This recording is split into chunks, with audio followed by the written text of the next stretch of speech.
தாய் தமிழ் உறவுகளுக்கு வணக்கம். சீமானை அவதூறாக பேசிய திமுக பேச்சாளரை கைது செய். சீமானை அவதூறாக பேசிய திமுக பேச்சாளரை கைது செய் என்ற தலைப்பில் இந்த காணொளியை நாம் காண்கிறோம். திமுகவுக்கும் ஒழுக்கத்துக்கும் துளியளவு சம்பந்தமே கிடையாது. திமுகவுக்கும் நாகரிகத்துக்கும் துளியளவு சம்பந்தமே கிடையாது.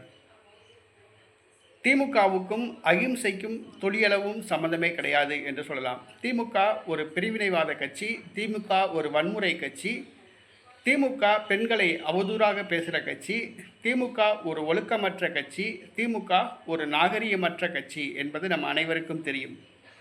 திமுக மேடைகளிலே திமுக பேச்சாளர்கள் அநாகரிகமாக பேசுவது வழக்கம். தீப்பொறி ஆறுமுகம், வெற்றி கொண்டான், சிவாஜி கிருஷ்ணமூர்த்தி உள்ளிட்ட பல பேச்சாளர்கள் அநாகரிகமாகவே பேசி பழக்கம்.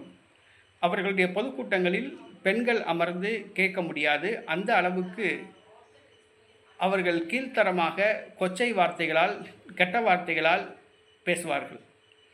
திருநெல்வேலியை சார்ந்த ராவணன் என்ற ஒரு பேச்சாளர், அவர் செந்தமிழன் சீமான் அவர்களை குறித்து அவதூறாக பேசியுள்ளார். அந்த காணொளி சமூக வலைதளங்களில் வைரலாகி வருகிறது.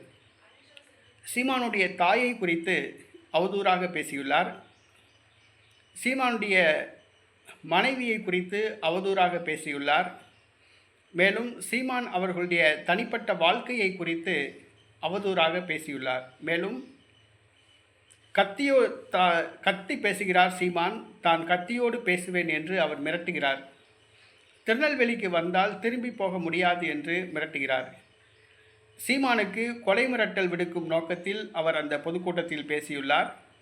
நாம் தமிழர் கட்சி தொண்டர்களுக்கும் மிரட்டல் விடுக்கும் வகையில் பேசியுள்ளார். ஆனால் திமுக இதை கண்டுகொண்டதாக தெரியவில்லை.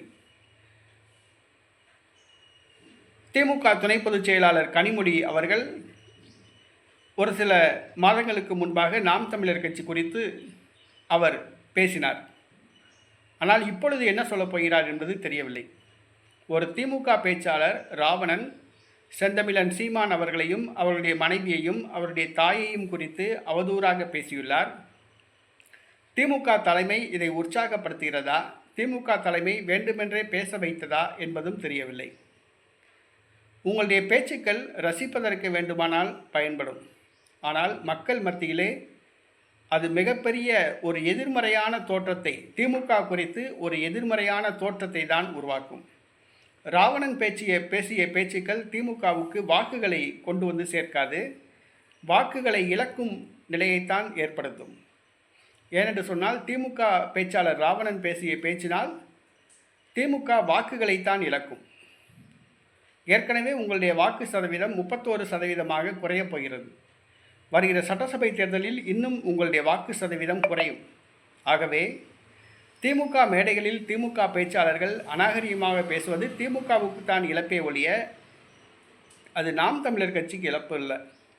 நாம் தமிழர் கட்சி தலைமை ஒருங்கிணைப்பாளர் செந்தமிழன் சீமான் குறித்து அந்த திமுக பேச்சாளர் ராவணன் அவர்கள் அநாகரிகமாக பேசுவது குறித்து வீடியோ வைரலாகி வருகிறது.